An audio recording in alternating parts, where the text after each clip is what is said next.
வணக்கம் குழந்தைங்களா. இன்னைக்கு நான் உங்களுக்கெல்லாம் ஒரு ராமர் கதை சொல்ல போகிறேன். ராமர் சின்ன குழந்தையா இருந்தப்போ நடந்த விஷயம்.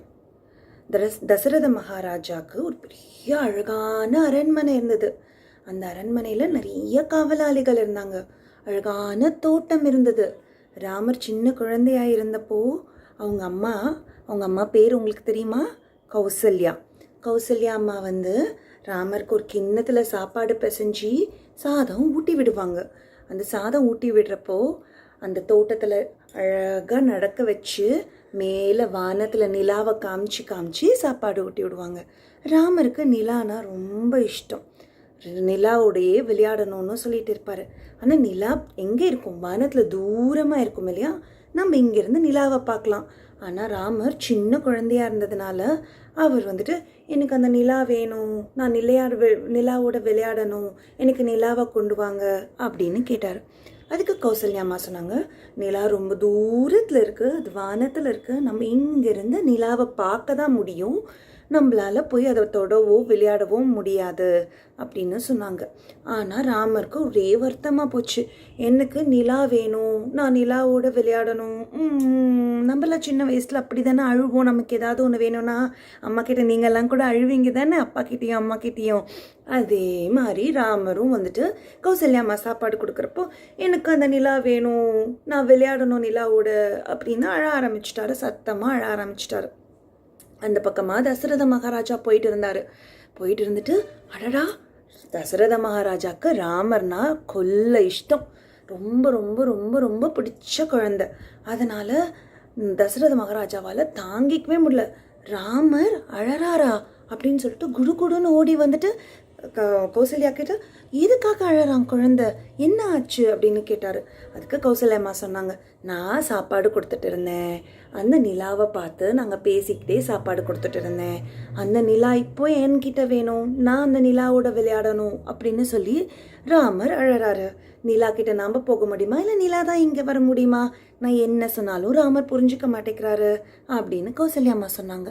தசரத மகாராஜாவும் அதை சொல்லி பார்த்தாரு ராமர்கிட்ட. ஆனால் ராமர் கேட்கறதா இல்லை. ராமர் எனக்கு அந்த நிலா வேணும் அப்படின்னு கேட்டார். அப்போது தசரத மகாராஜா யோசனை பண்ணினார், என்ன பண்ணலாம்? ராமருக்கு விளையாடுறதுக்கு நிலா வேணும்னு சொல்கிறாங்க, நம்ம எப்படியாவது நிலா, ஏன்னா ராமர் கேட்ட இல்லைன்னு சொல்ல மாட்டாரே தசரத மகாராஜா.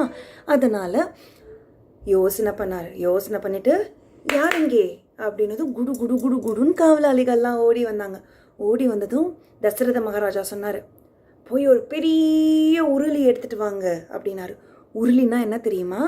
நம்ம ஸ்கூலில் ஃப்ளார் அரேஞ்ச்மெண்ட்டுக்கு வைப்போம் தெரியுமா? ஒரு சின்னதாக ஒரு பாத்திரம், அதில் தண்ணி ஊற்றி நீங்கள்லாம் கூட ஃப்ளார்ஸ்லாம் வைப்பீங்க இல்லையா, பூவெல்லாம் அரேஞ்ச் பண்ணி வைப்பீங்க இல்லையா, குட்டியாக இருக்குமே, அதுக்கு பேர் தான் உருளி.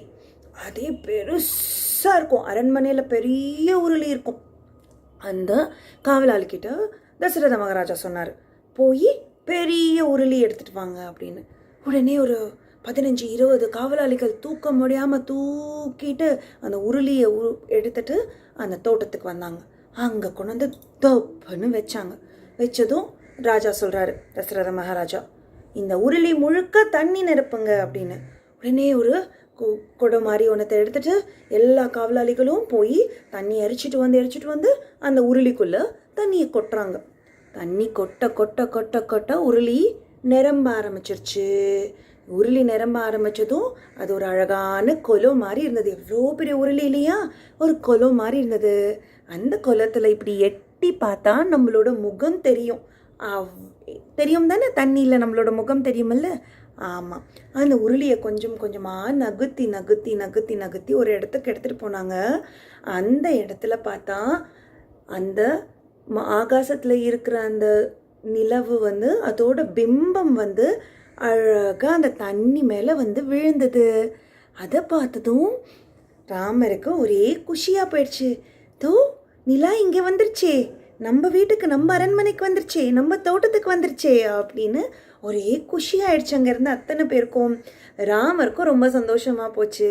அந்த உருளிக்கிட்ட போயிட்டு அந்த தண்ணியில் இருக்கிற நிலவோட பிம்பம் இருக்கு இல்லையா, அந்த பிம்பத்தை தொட்டு சந்தோஷமாக விளையாடினார்.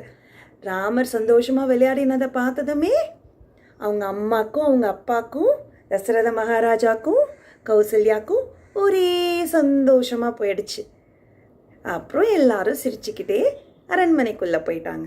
உங்களுக்கு பிடிச்சதா இந்த கதை? இன்னொரு முறை இன்னொரு கதையோடு வரேன்.